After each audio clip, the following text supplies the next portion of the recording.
তো দেখো বন্ধুরা, আমাদের 3 নম্বর কোশ্চেনে যেটা বলা হয়েছে যে ABCD চতুর্ভুজের 4টি শীর্ষবিন্দুর স্থানাঙ্ক যথাক্রমে A B C আর হচ্ছে D দেওয়া আছে। বলছে যে এবং যে শীর্ষসমূহ ঘড়ির কাঁটার বিপরীত দিকে আবর্তিত পাচ্ছি। হ্যাঁ, ঘড়ির কাঁটার বিপরীত দিকে আবর্তিত বলে দিচ্ছে, তার মানে আমার এখানে আর কোনো তোমার হচ্ছে ছক্কা গজে বিন্দু আর স্থাপন করে দেখা লাগবে না যে ঘড়ির কাঁটার বিপরীত দিকে কিভাবে আবর্তিত হয়েছে। এখানে ABCD এইভাবে আবর্তিত হয়েছে ঘড়ির কাঁটার বিপরীত দিকে। আচ্ছা, তাহলে খুব ভালো কথা যে ঘড়ির কাঁটার বিপরীত দিকে আবর্তিত হলে ABCD চতুর্ভুজের ক্ষেত্রফল 175 বর্গ একক হলে আর এর মান নির্ণয় করো। তাহলে আগে আমাদের হচ্ছে ক্ষেত্রফলটা বের করতে হবে। ক্ষেত্রফল বের করার নিয়ম হচ্ছে কি বলতো, প্রথমে হাফ দিব, তারপরে হচ্ছে কি নির্ণায়ক দিয়ে এক এক করে বিন্দু বসাবো। উপরে হবে সব এক্স অক্ষের মান, নিচে হবে ওয়াই অক্ষের মান। উপরে এক্স অক্ষের মান, নিচে ওয়াই অক্ষের মান। হ্যাঁ, তারপর এখানে আবার এই যে 5, তারপর হচ্ছে কি আর, তারপরে 7, তারপর হচ্ছে কি 5, তারপর যে বিন্দুটা দিয়ে শুরু হবে সেই বিন্দুটা আবার রিপিট করতে হবে। ঠিক আছে, -10 আর হচ্ছে কি 5, এভাবে রিপিট করে দিলাম। এরপর আমাদের যে কাজটা এখন করতে হবে সেটা হচ্ছে আড়াআড়ি গুণ। ঠিক আছে, আড়াআড়ি যখন গুণ করব, এই দেখো তোমার হচ্ছে হাফ আড়াআড়ি গুণ, তোমার ধরো এইভাবে যদি গুণ করি তাহলে মাইনাসে মাইনাসে প্লাস, 10 দুগুণা 20। ঠিক আছে, আমার হচ্ছে গুণ করে যে চিহ্নটা পাবো আমি সেটাই কিন্তু বসাবো। তারপর দেখো এখানে প্লাসে মাইনাসে মাইনাস, -3 আর গুণ করতে হবে 5 এ 5 এ 25।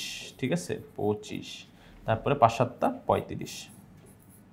ওকে, এরপর এটা মাইনাস দিব, মাইনাস দিয়ে এখন এই যে তোমার হচ্ছে উপর থেকে নিচে গেছি, তাহলে ব্যর্থ হয়েছি। এরপরে কামব্যাক দিব কি এই যে এইভাবে, এই যে নিচ থেকে সাই করে উপরে উঠে যাবো। ঠিক আছে, তাহলে সেক্ষেত্রে প্লাসে মাইনাসে মাইনাস 3 5 15, তারপরে প্লাসে মাইনাসে মাইনাস 5 দুগুণা 10, তারপরে প্লাস 7 আর। ওকে, আর এরপরে হচ্ছে প্লাসে মাইনাসে মাইনাস 5 দুগুণা 5 10 50, 5 দুগুণা 50 নাকি 5 10 50। আচ্ছা, এখন হচ্ছে এগুলো আমরা হচ্ছে এখন মানটা বের করলে আমরা দেখবো যে হচ্ছে আমাদের কি আসে। এই যে দেখো তোমার হচ্ছে 10 মাইনাস না, এখানে সবগুলো প্লাস আছে, 10 20 প্লাস হচ্ছে 25 প্লাস হচ্ছে 35। ঠিক আছে, তাহলে 80, এখানে আসলো 80, তাহলে হাফ এখানে হলো তোমার হচ্ছে 80 আর -3 আর কিন্তু আলাদা থাকলো। কেন আলাদা থাকলো বলো তো? কারণ হচ্ছে এখানে এই যে তোমার হচ্ছে এই 3 আরটা কিন্তু সদৃশ পদ না এদের মধ্যে। এরকম যদি আর মতন আরেকটা থাকতো তাহলে হচ্ছে আমরা বিয়োগটা করতাম। ঠিক আছে, বা হচ্ছে তোমার যোগটা করতাম, কিন্তু এইখানে আসলে এই সুযোগটা নাই, কারণ এই 3 আরটা পুরাই সদৃশ পদ না, অন্য আরেকটা পদ। ঠিক আছে, তাহলে সেই ক্ষেত্রে সদৃশ পদগুলো যোগ করলাম, -3 আর থেকে গেল। এখানে আমি হচ্ছে ব্র্যাকেট দিব না, একবারে করে ফেলার চেষ্টা করবো। দেখি এখানে হচ্ছে -15, তারপর হচ্ছে -10, তারপর হচ্ছে -50, করলে আসে -75, আর এটা আসে হচ্ছে +7 আর। এখন একটা ব্যাপার লক্ষ্য করে দেখো যে যখন এটা মাইনাসের থেকে যখন বের হবে, ঠিক আছে, মানে ব্র্যাকেট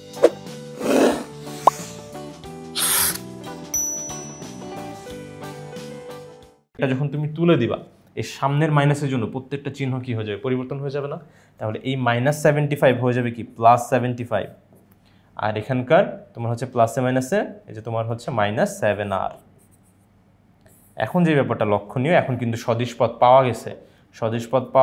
এই যে দেখো তোমার 80 আর 75, এটা যদি তুমি যোগ করো তাহলে কত হবে বলো তো? 155 হবে, তাই তো? তাহলে 155, এটা থাকলো 155, আর হচ্ছে -3 আর -7 আর মিলে -10 আর। এটাকে অবশ্যই আমরা হচ্ছে মডুলাস দিয়ে আটকে রাখবো, না হলে কিন্তু আমাদের আর এর মান যে কোনো মোমেন্টে এমন একটা মান চলে আসতে পারে যেটার জন্য তোমার এই পুরো ব্যাপারটা কিন্তু ঋণাত্মক হয়ে গেছে।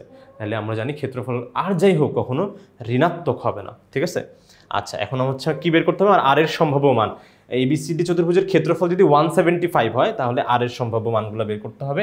ঠিক আছে, তাহলে সেই ক্ষেত্রে আমরা একটু দেখি। ধরো এই যে আমরা যে ক্ষেত্রফলটা আমি পেলাম, এটা ইজ ইকুয়ালস টু কি বলতো? প্রশ্নমতে আমি লিখতে পারবো যে হচ্ছে আমার এই হাফ আর হচ্ছে 155 -10 আর ইজ ইকুয়ালস টু হচ্ছে তোমার এই যে এখানকার ওই যে 175।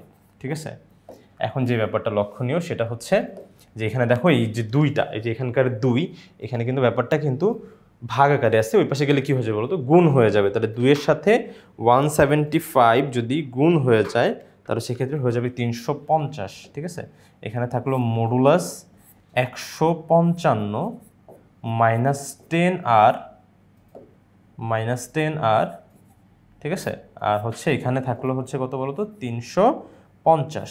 এই যে তোমার এখানকার 2 ভাগ ছিল, এখানে এসে গুণ হয়ে গেছে।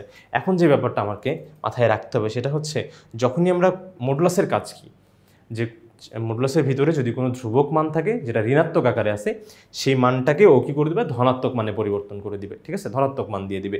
কিন্তু এখানে দেখো এই আরটা, হ্যাঁ এই আর না তোমার হচ্ছে আসলে চলক, ঠিক আছে, আর তো চলক, তো চলক তো তোমার হচ্ছে মাইনাস হতে পারে প্লাসও হতে পারে, তো তুমি তো এখানে চলকের মানই বের করতেছো, তাহলে চলকের উপরে এটা একটা অন্যায় হয়ে গেল। তুমি যদি এখানে মডুলাস দিয়ে এটাকে প্লাস করে দাও, তাহলে চলক বলবে যে আমার তো দুইটা মান হয়, প্লাস মানও হতে পারে মাইনাস মানও হতে পারে, তাহলে আমার উপরে এরকম অন্যায় করো না। তাহলে সেক্ষেত্রে যখন মডুলাস তুলে দিবে একটা কাজ করো, এইখানে আর কিছু দেওয়া দরকার নাই, হ্যাঁ এই যে তার বিপরীত পাশে, যে পাশ থেকে তুমি মডুলাস তুলছো তার বিপরীত পাশে যা আছে সেটাকে প্লাস মাইনাস দিয়ে দাও, হ্যাঁ প্লাস মাইনাস দিয়ে দাও, তাহলেই হচ্ছে দেখো চলকের কিন্তু আমি দুইটা মানই বের করতে পারবো, হ্যাঁ দুইটা মানই, নাহলে কিন্তু একটা মান আসবে, ঠিক আছে, চলকের কিন্তু প্লাস মাইনাস দুইটা মানই হতে পারে। আচ্ছা তাহলে সেক্ষেত্রে এখন কি করবো, হয় একবার আমি হচ্ছে তার মানে মডুলাস তুললেই ব্যাপার কি, মডুলাস তুললেই তার বিপরীত পাশে কি করবো, প্লাস মাইনাস দিয়ে দেবো যখন আমি চলকের মান বের করতেছি।